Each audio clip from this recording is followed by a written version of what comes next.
Hey guys, channel's been dormant for a while, but we're gonna start producing here again.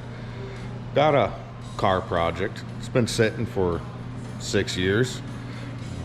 Floated the head, spit the head gasket out, but got a 97 GS-T, 2-liter turbo, front wheel drive, 5-speed. It's pretty straight. Not all banged up, but it's really dirty.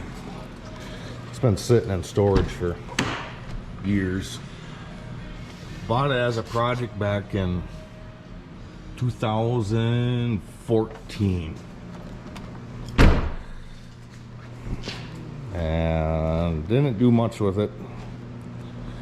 But I was amazed to see when we pulled it out of storage that tires still had air in them. Amazingly enough. Seats are a little trashed, but I wasn't worried about the seats when I got it. But we gotta get her up on all 4 jack stands here and start getting into this head gasket. It is a project. I'm not kidding. This thing's a nightmare. But we'll make it a drivable project rather than just sitting around and collecting dust. And I mean dust. I don't know if you can see it on the camera, but it's filthy. Those of you that have been following the boat stuff, that's going to be coming out here soon, and we're just going to start knocking some of these projects out. I've been really busy, so, but now I'm laid off, so we can start doing some of this stuff. But let's get started on this. I don't know if I'm going to jack this thing up first or not, but got the tunage, and yeah, let's get this thing going.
Got the valve cover off, and there is still film on the cam lobes. Last time this thing was run was probably 6 years ago. It's showing some slight wear on the cams. It's not bad for a motor that has 163,000 miles on it. Is there any oil down in the plug holes? No, I don't see any oil, but I see some corrosion maybe. Let's see. Yeah. Well, at least there's no oil.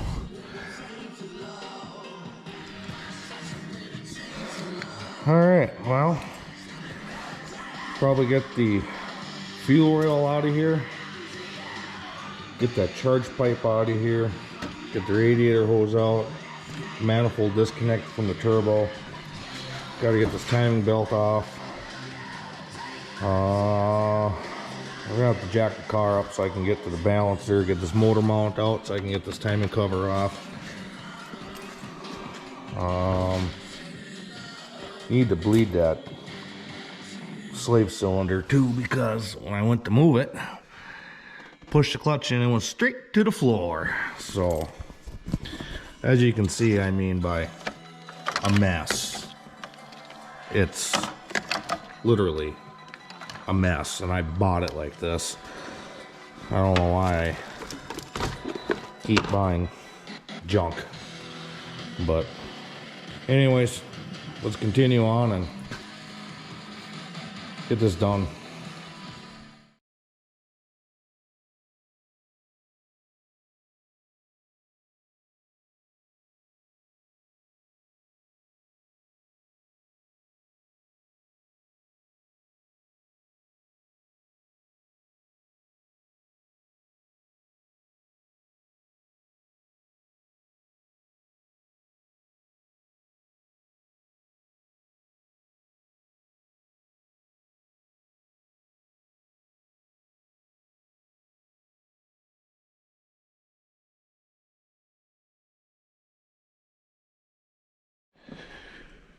Let's see what the sparkulators have in store. All right, cylinder number 1. Wow, that's a lot of rust. Running rich. Auto lights. I don't remember putting those in there. Next contestant. Rust. I think that's a cylinder with coolant in it.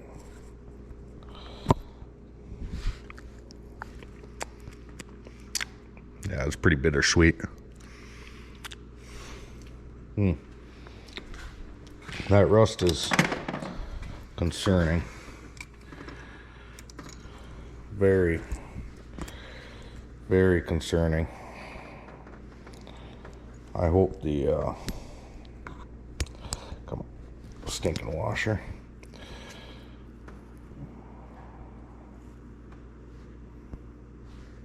She's running rich. Plug gaps seem a little much.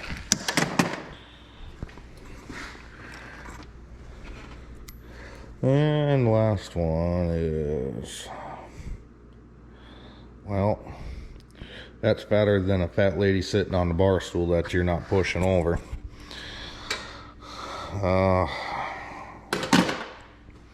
Bore scope? I don't know. I mean, that,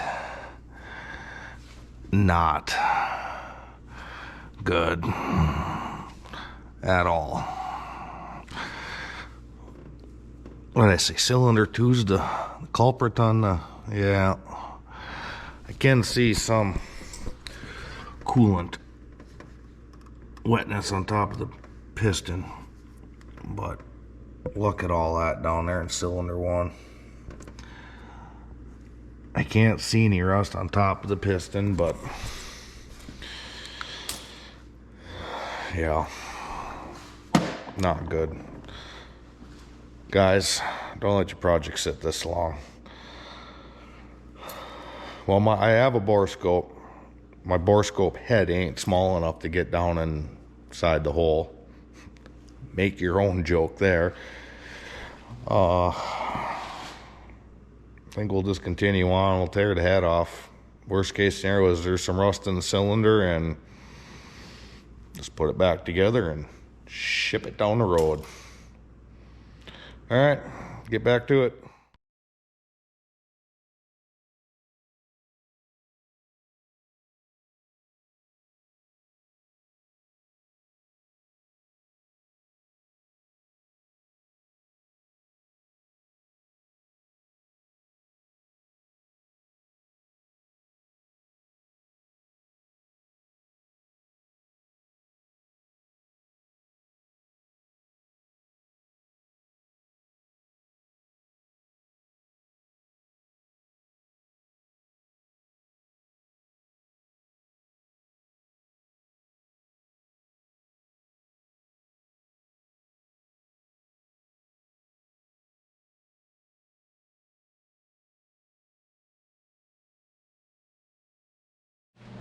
Well, we're to the point where we got to jack the car up. We got to get this thing on TDC now.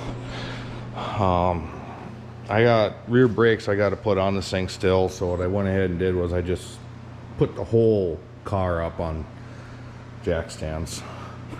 You know, poor man's lift. So I got brand new drilled and slotted rotors for the rear. They'll look just like the front ones here that I put on 5-6 years ago ish, don't remember. But once we get this thing timed on TDC,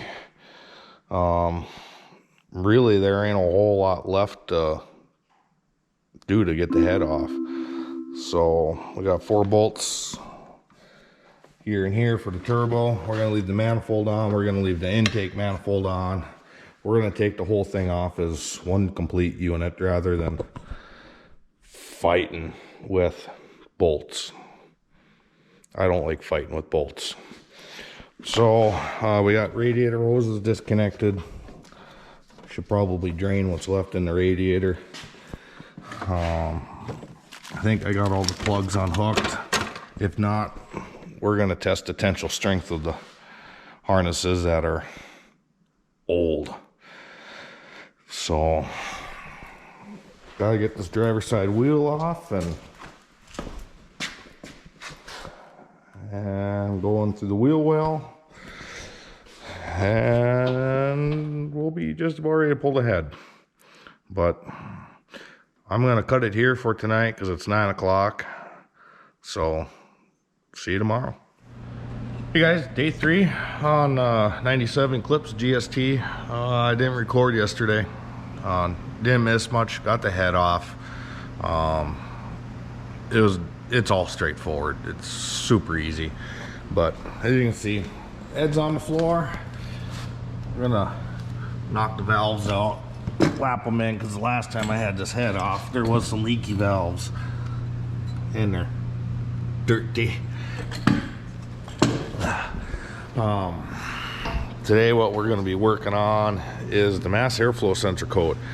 The car popped a mass airflow sensor circuit code, hoping to be just cheap, mostly lazy, and just buy another sensor, and it didn't work. Could be a faulty sensor, but chances are probably not. As I stated earlier, this thing does have some pretty hacked up wiring. So I had a friend of mine repin the harness a couple years ago, and I soldered it on hoping that was it, but it wasn't. But it needed to be repinned anyways because the wires are just chewed right up. So what I'm working on now is we're going to be load testing each individual circuit. I found some schematics online, but I don't know if they're correct or not. But if nothing else, at least they're a guide. But I want to show you guys a simple, easy way of load testing a circuit. It costs minimal money. Oh boy, that light is bright.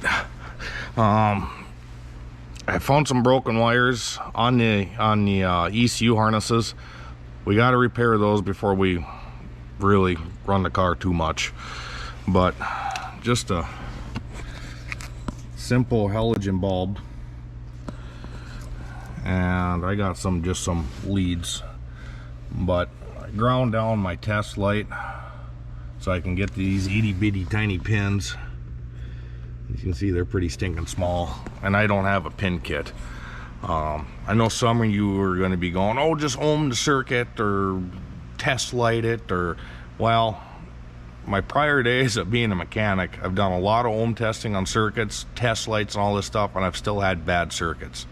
They've ohmed out just fine. The test light comes on, replaced a part or an engine control module or body control module. As it turns out, nope, it was a bad circuit. So that's when I started using the 12 volt halogen light trick. And if that light don't come on, it's a bad circuit. Done. So let me get you guys in the tripod and I'll show you my poor man's way of easy, pour, whichever. But I'll show you how I'm doing it. All right, so we're set up in the car here. I hope this light isn't too bright where it washes out the camera. I got the supervisor with to make sure I'm, you know, staying on task. So I got the test light. What I wound up doing was I ground the tip of this down real fine so I could get into these pins. Oh, I just stabbed myself. So you can get down inside the pins without gouging the harness apart or damaging a pin. So take the test light and I wait for the test light to light. I don't remember what pin I was on. Might take me a second here now. Well,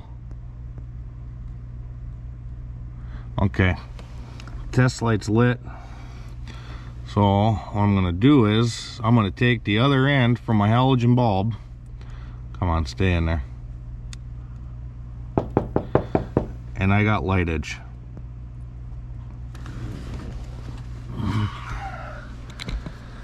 That is a perfect working circuit.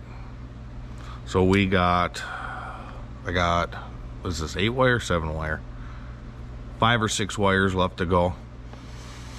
Hopefully none of these are broke, because for one, I don't want to find where it's broke, because, well, this harness is buried, and if I take the harness out, I might as well try and find a new one, new, used, betterish harness, or go the easy way and just do what we call a wire overlay.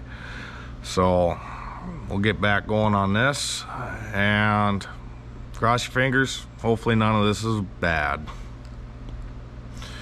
Get you flip back around, throw her in time lapse, and sit down, enjoy your beer, Jack and Coke, or a soda, juice, water, whichever. We'll get going back on it. I got updates. 2 broken wires. I got one here, and then we got the other one right here. So luckily we don't have any internal breaks anywhere in the harness between the ECU and the mass airflow sensor.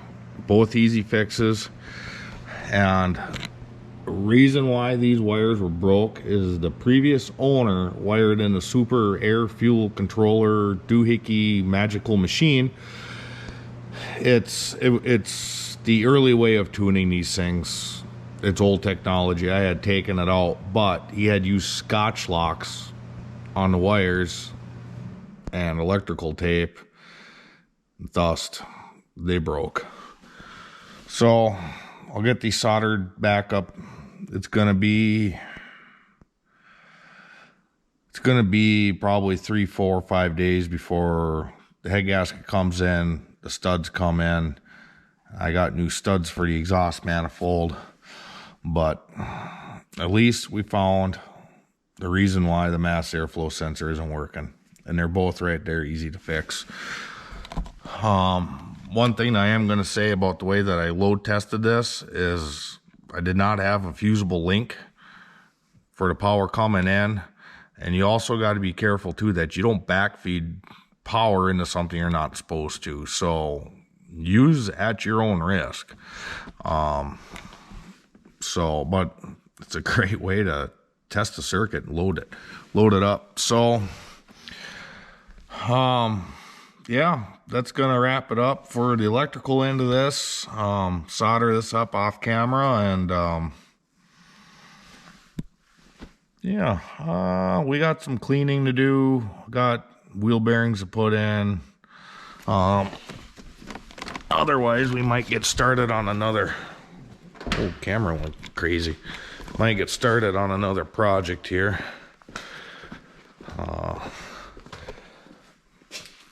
Maybe some of you older motorcycle vintage lovers, whatever, you might have a clue what that motor goes into. I'm not gonna say. You can drop it down there in the comments and give a guess. Got my kids TTR 90. We got some work to do on. There's a one-way bearing for the kickstart that's out. Oil change. He's been pretty much working on it himself, but I've been helping. He pulled the carburetor apart on it. I helped him, but he did most of the work. But we got to get this clutch cover off here and get the clutches removed to get to that stupid bearing, because it just does this. Then every once in a while you can get it to catch. And of course, now that the camera is on it, it won't catch. And then we got some fork seals on it too, which, yeah, we got some footage coming there, but got some pressure washing to do under the hood. I'd like to do some sort of cleanup with some of these vacuum lines and whatnot. It's ugly. We gotta place the battery clamp, get a battery. We gotta get this old fuel out of the tank, and it's almost full of fuel, and I'm sure it's dynoed by now. So I'll put it in the lawnmower, because it is 91 non-oxygenated, so it'll work fine in the snowblower. I'd like to get the pineapple slicer cleaned up, all this grease. So yeah, I got some pressure washing to do, and yeah, all right, well, we'll get started on something else here. We'll move on.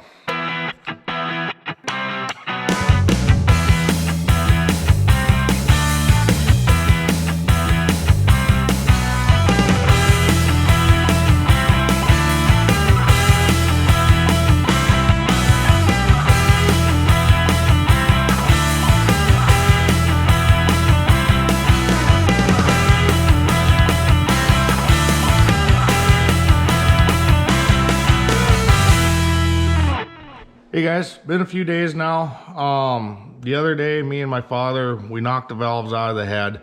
Kind of a Mickey Mouse situation we had going on. He doesn't have a whole lot of time to help me, so I didn't get it on camera, but I can give you a run through of what we did. Notched out a piece of tubing and stuck it on top of the valve like so. Then we used that arbor press there to press the valves down, or sorry, the valve springs down, so we can get the retainers out. Sharpened the valves, lapped the valves in, poured fuel down the intake and exhaust ports.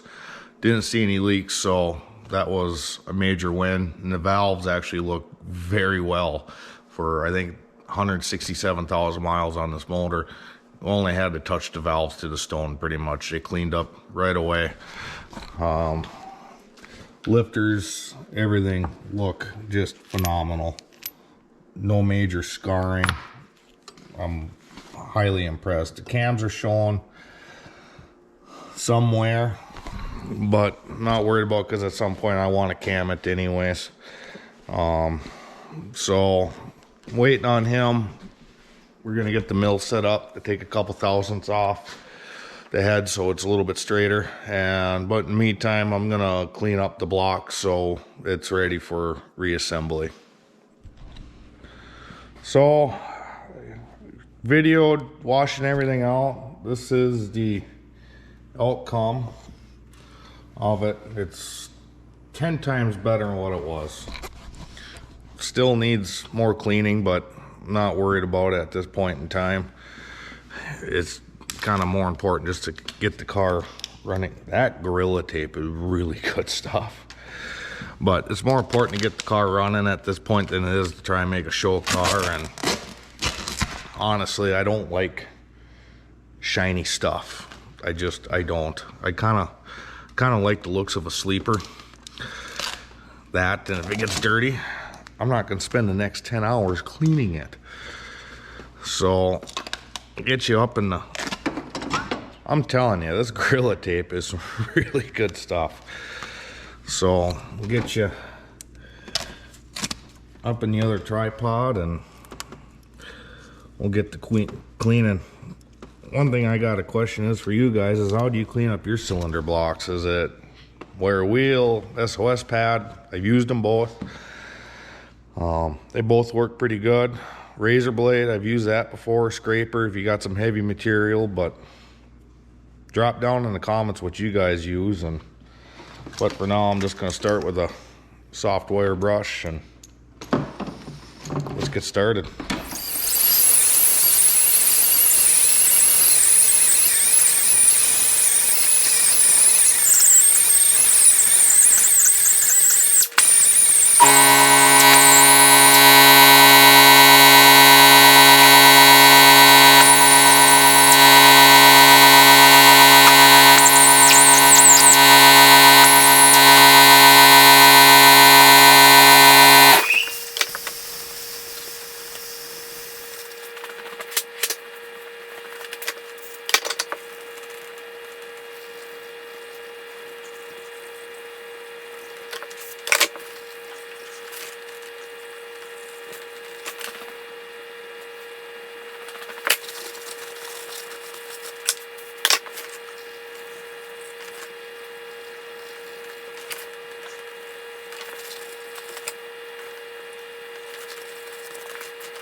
Alright, well, the head's clean. And before we install everything, we'll give it one final acetone wipe down and put a film of oil in these cylinders so she don't start up dry. So get you set up over in the mill and get the head decked.